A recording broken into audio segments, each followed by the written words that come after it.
Public schools in Fairfax County, Virginia are preparing to include gender identity in its curriculum for grades 7 through 12.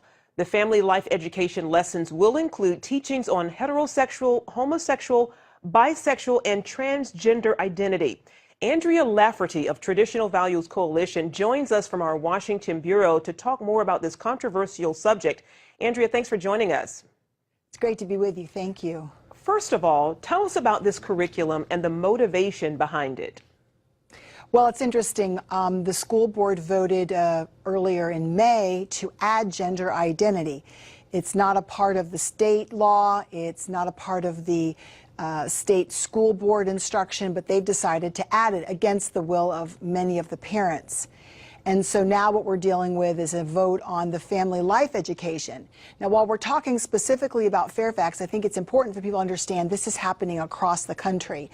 So I may talk about Virginia, but listen carefully for your own community. Wow. Well, how will this curriculum impact the students?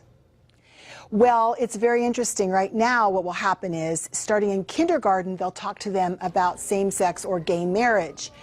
And the parents will not be able to opt out. One of the big issues is in Virginia, parents can opt their children out of certain parts of the, quote, family life education.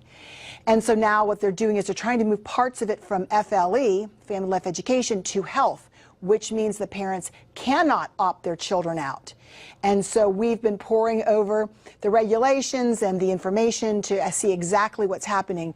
But we are very, very concerned that they are doing it here in Fairfax County and perhaps other places without the parents' knowledge or consent. In 8th grade, they will be discussing, let me just say, Bill Clinton's activity along with oral and anal.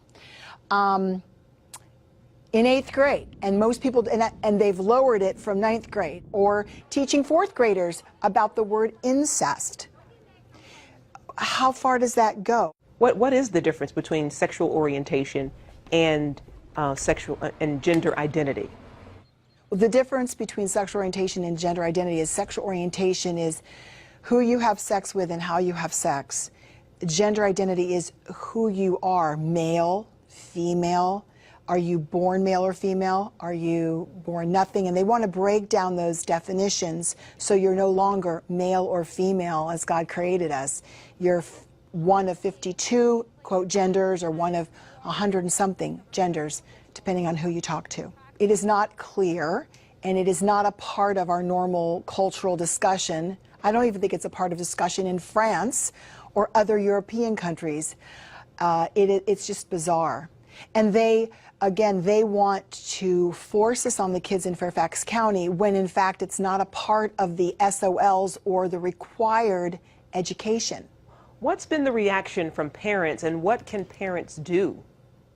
Well, in Fairfax County, it was interesting because the night of the vote on gender identity, the police, they hired a special police force, security. They actually locked 200 parents out so they couldn't get in, even though there was standing room in the back.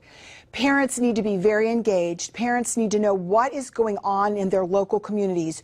Read anything that's passed. Find out what they're teaching your kids under the guise of health, under the guise of PE or social studies or biology or family life. We're seeing just an onslaught. This thing is snowballing, and so we would just encourage you to protect your children and know what they're being taught. Has the Obama administration played any role in encouraging public schools to adopt this sort of curriculum? Well, that is another very good question. Actually, encourage isn't maybe the word. Blackmail or force. Here in Fairfax County, we were told that the Office of Civil Rights, Department of Education and Department of Justice would see to it that our federal tax dollars were pulled if gender identity wasn't added. What that means is those monies that are meant to help educate and provide for poor children, children that may be going without meals, that funding would be taken. So here we hear all this outcry about Republicans are, not looking out for kids, when in fact, when the president and his allies want to push this gender identity agenda, they don't care about poor children. Andrea Lafferty, thank you so much for taking the time to talk with us today. We really appreciate you joining us. Thank you.